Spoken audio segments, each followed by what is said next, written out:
Good morning students, my self Preeti Tiwari from Harda degree college.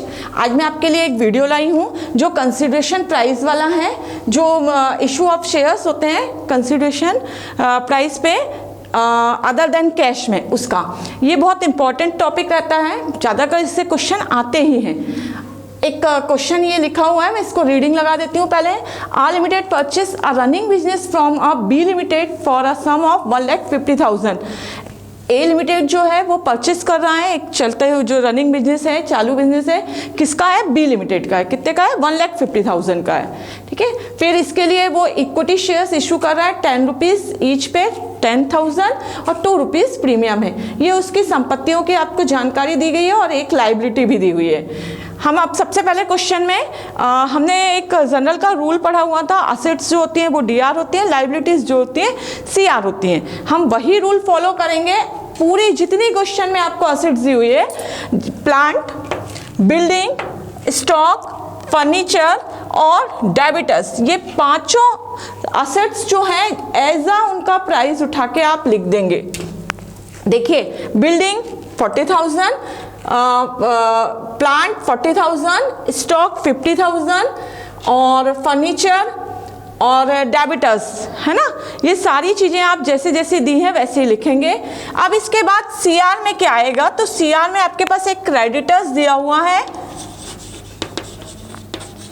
Creditors का amount है 20,000।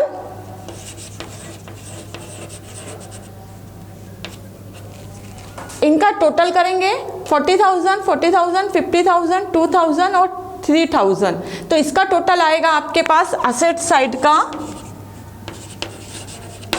1,80,000। ठीक है, और अभी आपने एक लाइबिलिटी दी हुई थी क्वेश्चन में, वो लिखा है। अब इसके बाद जो हम बी लिमिटेड से बिजनेस परचेस कर रहे हैं और उसको जो पैसा दे रहे हैं उसका प्राइस दिया हुआ है आपको 1,50,000। ठीक है, 1,50,000 ये पेमेंट वाला जो आप उसको पेमेंट कर रहे हो 1,50,000 वो यहाँ लिखेंगे। ये दोनों का टोटल। अब आप देखो, लाइबिलिटीज का टोटल हो रहा है 1,70,000 और असेट्स का टोटल हो रहा है 1,80,000। डिफरेंस आ रहा है। डिफरेंस अगर सीआर में आता है, डिफरेंस अगर सीआर में आता है तो उसको हम बोलते हैं कैपिटल रिजर्व। और अगर डिफरेंस हमारा असेट साइड डीआर में आता है तो उसको हम बोलते हैं गुडविल। ओके, तो हमारा इस क्वेश्चन में डिफरेंस देखिए, 1,80,000 असेट्स का टोटल, 1,70,000 लाइबिलिटी का टोटल। तो डिफरेंस कहाँ आ रहा है? लाइबिलिटी साइड आ रहा है। कितने का आ रहा है? 10,000 का आ रहा है। इसको हम क्या बोलेंगे? Two capital reserve. डिफरेंस अगर डीआर में आए तो गुडविल बोलेंगे।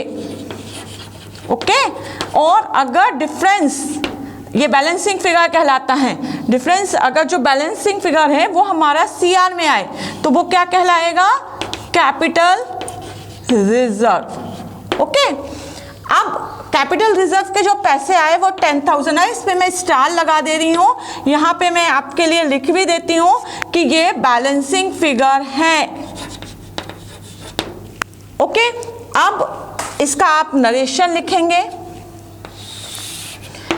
अभी हम आगे क्वेश्चन में देखते हैं कि और क्या हो रहा है। आगे आपको बोला है कि इसका पेमेंट कैसे होगा। पहले हम इसका नरेशन लिख लें। Purchased running business. ठीक है, अब ये जो 1,50,000 है, ये 1,50,000 हम किस तरीके से पेमेंट कर रहे हैं, तो उसके लिए हमको बोला गया है कि आप 1,50,000 का पेमेंट कैसे करोगे। तो पेमेंट में आपको बताया गया है कि 10 रुपीज़ जो है ईच इक्विटी शेयर्स इशू करोगे। ठीक है, और 2 रुपया उस पर प्रीमियम का पे कर रहे हैं।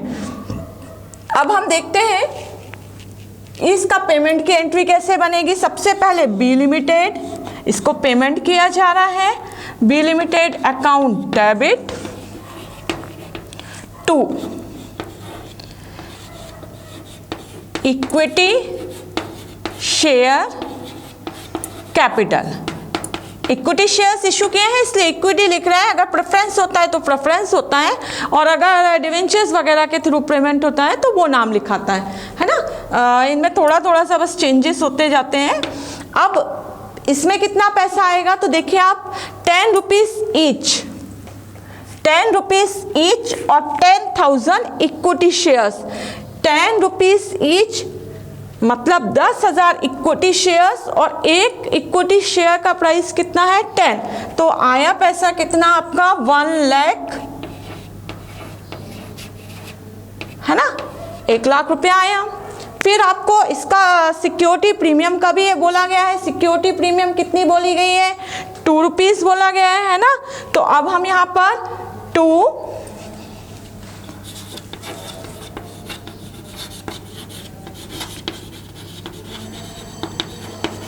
सिक्योरिटी प्रीमियम करेंगे। 2 रुपया 10,000 है, शेयर्स कितने हैं 10,000 है, और कितने का है प्रीमियम का पैसा 2 रुपीज है ना। तो 2 रुपीज मल्टीप्लाई 10 तो आएगा आपके पास 20,000। ओके, अब इसके बाद जो आपके पास कंसिडरेशन प्राइस है वो कितने का था, तो ये देखो 1,50,000 देने की बात की गई है ना बी लिमिटेड को। अब आप देखो कितना हुआ 1,50,000 और ये आपका 1,20,000 बैलेंस है। उसने बोला है हमको कि जो बैलेंसिंग फिगर होगा उसको हम कैसे पेमेंट करेंगे, तो बैलेंस इन कैश।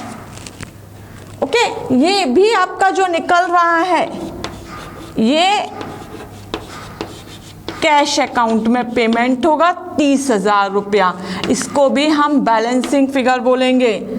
ठीक है, ये आप लोगों के लिए मैं इसीलिए लिखते जा रही हूँ, ये बैलेंस निकला कैश में कितना देना पड़ेगा उसको 30,000।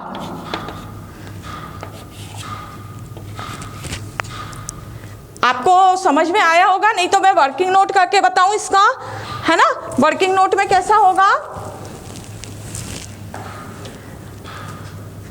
नरेशन लिख लेते हैं पहले।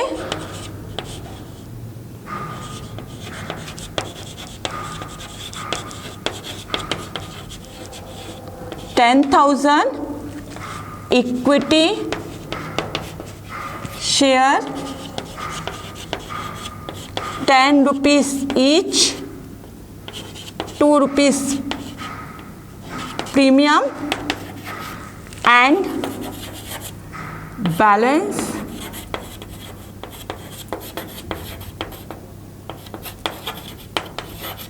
पे कैश। बैलेंस जो है वो किस में पे किया हमने, कैश में। अब देखिए इसका एक अगर आपको दिक्कत हो तो मैं इसका वर्किंग नोट भी कर देती हूँ। 1,50,000 माइनस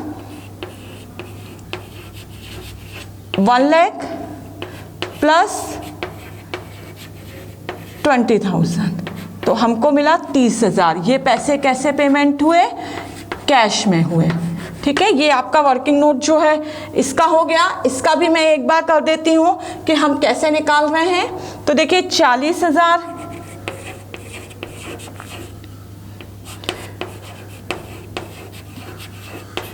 प्लस 40, ओके, फिर 50,000 प्लस 20,000 प्लस 30,000 माइनस करोगे आप